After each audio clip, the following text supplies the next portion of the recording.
make sure it's level. Look at this mess.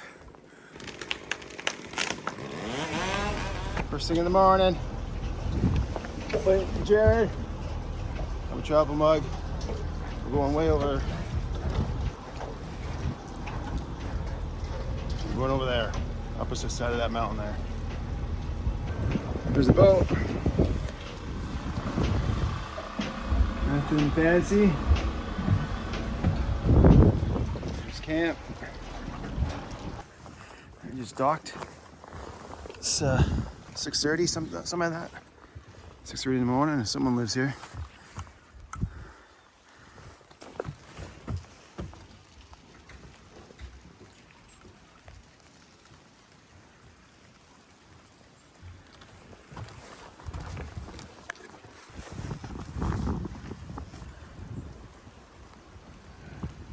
It's a bit windy already. Okay, so we got this guy hung up, and this one here. Pretty good strong wind going this way, so I'm dumping it down there. If I throw it up high, it shouldn't hit the ground too bad. I don't want to throw it down there. If I throw it up into there, and hopefully only the top breaks, so I'll give that a shot. I'm in a good mood this morning. You know, I'm dressed warm.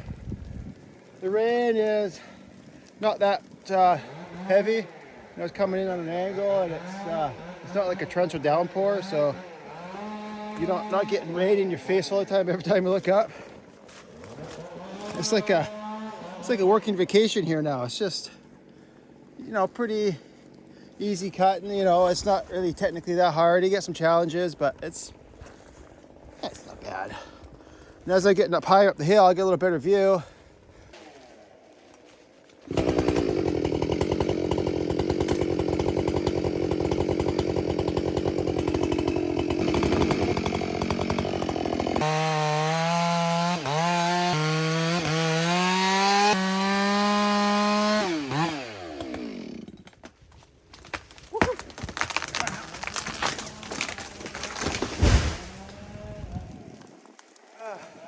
Should have cut that snag up.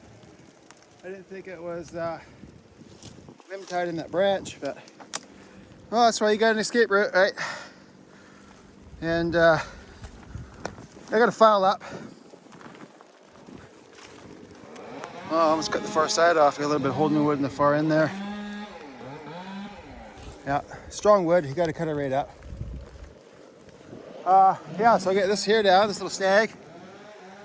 There's a couple trees here. I said I was gonna do a little filing demonstration, but I don't know. I've never really taught anyone how to file before, so there's not really much to it. Well, I guess maybe the pointers I would suggest would be to make sure each side of the teeth are exactly the same. So make sure this is filed down at the same rate this is filed down. So I make sure that it's level, like not like this or like this. I make sure it's level and each side is exactly the same.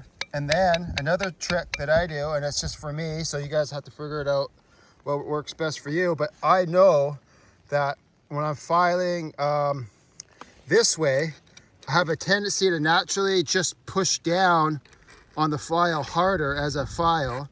So this side will want to get filed down faster than this side. So I compensate. I'll do like 3 strokes on this side and 4, maybe even 5 strokes on this side to make sure this files down just as fast as this side. So that way they're exactly the same, because that's what's important. It has to be exactly the same so that each side is cutting at the same rate, because if you don't, you wear your bar out, right? So if one side's pulling harder, if this side's pulling harder, it's going to wear that side of the bar out, and then your bar is going to be cutting in circles. Even if you grind a bar, if you got a new bar and you got a chain that's not filed right, you may cut straight for a little bit, but that's only until that side gets worn down, and then you're not cutting straight. So yeah, super important. And if you guys are going to be doing a lot of cutting, like doing this for a living or just do a lot of milling or something, get a bar grinder so you can recondition your bars, get more life out of your bars, so it'll pay for itself. So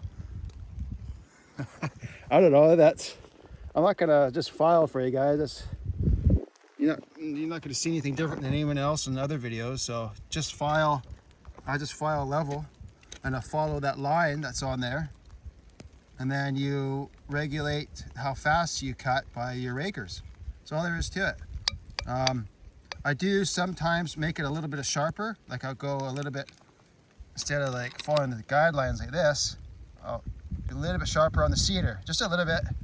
But you don't have to. I don't always do it all the time either, but yeah.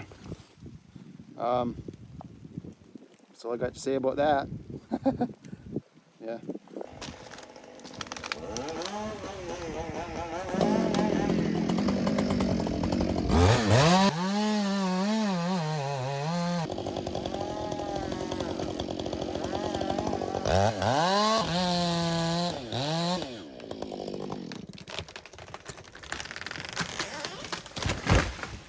Awesome. Awesome. That was an easy one. Yeah, that was an easy one. So, there's that raven. Hey, buddy.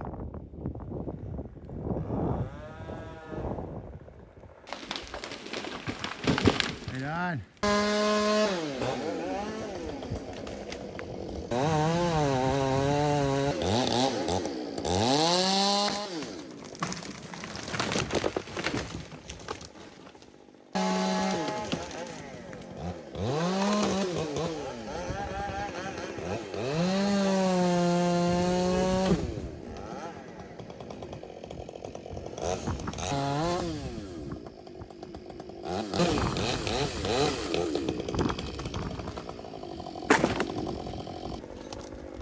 Okay, so after I cut it up, I figured there wasn't any real good pushers. I mean, there were a few that I could probably make work, but it was safe enough to cut it off, like to cut the back strap.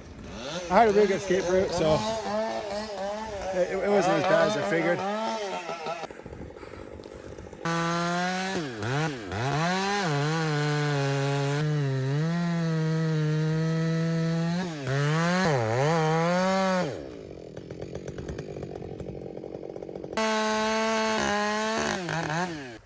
Okay, so what I've done, I'm sure you figured it out.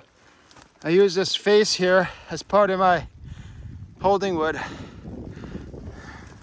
Right, so the face will come out, or the holding wood at the end of the cut there will line up with this here. So I'll cut and I'll stop cutting right here, right, or right about there. So this edge will be part of my holding wood. That should work out fine.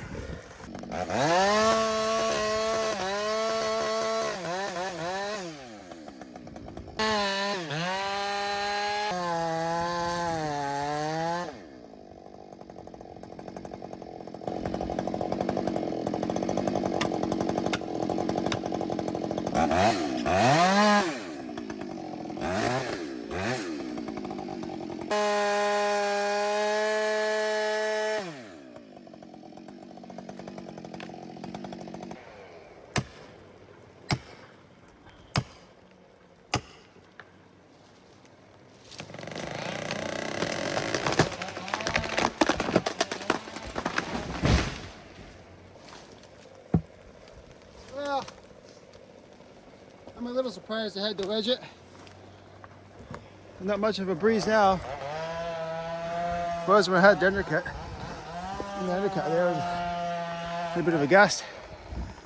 Did I tell you I like the smell of the yellow cedar? Man, it smells nice. Yeah, it's just awesome.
a lot easier than I thought it was going to be.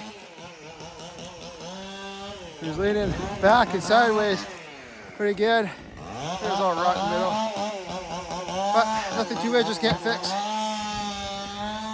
Okay, look at this mess. This guy's leaning into that one. Yeah, that guy leaning into that one. And then I got this big nasty snag that's leaning to this one. And if you look at the butt, it's in two pieces. Two shells holding the whole thing up. Look how it's just cracked. And it's leaning into that little school arm. That little school arm there is holding up that tree. What a mess. And I got these two leaners over here to get down. And then I got this other one here. The big yew-wood there. That guy. Yew-wood. So, okay, I gotta figure out how I'm gonna tackle this now. Okay, so I'll cut this, drop that, cut this one. I'm gonna have the fence posted a few times to get it so it's, like I'll cut it here, cut it up there, drop it down to there, then I can safely get in there and cut that up and see if it'll go. And if this just doesn't go, then I'll cut that big one there. Well, let me think. No, because if it's hung up on this one, then what I'll want to do is cut that one and then that one. So I'll cut this one and that one, and then at some point, if they don't go by themselves, then this thing will take them all over. Yeah. Welcome to the excavator. Road.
It's getting brighter out, still raining, steady.